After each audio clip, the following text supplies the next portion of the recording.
Congress party को जनता ने बार बार नकारा है, लेकिन इसके बावजूद भी कांग्रेस पार्टी तुष्टीकरण की राजनीति से बरआमदा है और तुष्टीकरण की राजनीति से बाज नहीं आ रही है। मैंने कांग्रेस के मैनिफेस्टो को देखा, मुझे आश्चर्य हुआ कि यह कांग्रेस पार्टी का मैनिफेस्टो है या मुस्लिम लीग का मैनिफेस्टो है। देश को बांटने के लिए और सत्ता को हथियाने के लिए कहां तक कांग्रेस पार्टी जा सकती है, इसका अंदाजा नहीं लगाया जा सकता। जिस मुस्लिम लीग ने 1929 में धर्म के आधार पर आरक्षण की बात कही थी, आज उसी बात को कांग्रेस पार्टी दोहरा रही है। यानी सत्ता की लोलुपता में, सत्ता के लालच में देश को कहां पहुंचाएगी कांग्रेस पार्टी, इसका अंदाजा लगाना भी मुश्किल है। आज माइनॉरिटी के लिए जिस तरीके से धर्म के आधार पर आरक्षण की बात हो रही है और जो 50% से अधिक आरक्षण की बात है, वो किसके लिए आरक्षण करने की बात कर रही है, कांग्रेस पार्टी को यह स्पष्ट करना पड़ेगा।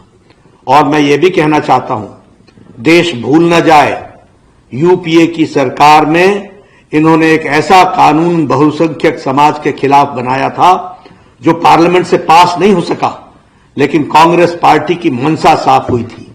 ये मेजॉरिटिज्म के खिलाफ जिस तरीके की रणनीति और राजनीति कर रहे हैं और तुष्टीकरण की राजनीति कर रहे हैं, देश ने इनको माफ नहीं किया है और आगे भी माफ नहीं करेगी। ये चाहते हैं कि देश बढ़ जाए, लेकिन इनकी सत्ता की भूख समाप्त न हो।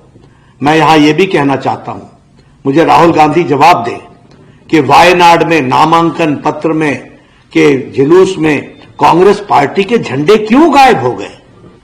ये तुष्टीकरण की राजनीति कहां तक जाएगी? सिर्फ मुस्लिम लीग को भाए ना, इस कारण से कांग्रेस पार्टी अपने झंडे तक को हटा दे।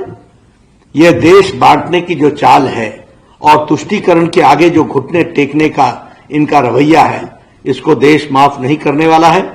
कांग्रेस को अपने घोषणा पत्र के अंदर जिस तरीके से तुष्टीकरण के बारे में उन्होंने कहा है और जिस तरीके से उन्होंने आरक्षण के बारे में कहा है, उसका स्पष्टीकरण देना पड़ेगा। देश जान को बताना पड़ेगा कि देश में इस तरीके की राजनीति, जो सत्ता के लोलुपता में आप एक समाज को बांटने का प्रयास कर रहे हो, उसको देश कदापि माफ नहीं करेगा। कांग्रेस को उसका जवाब देना पड़ेगा।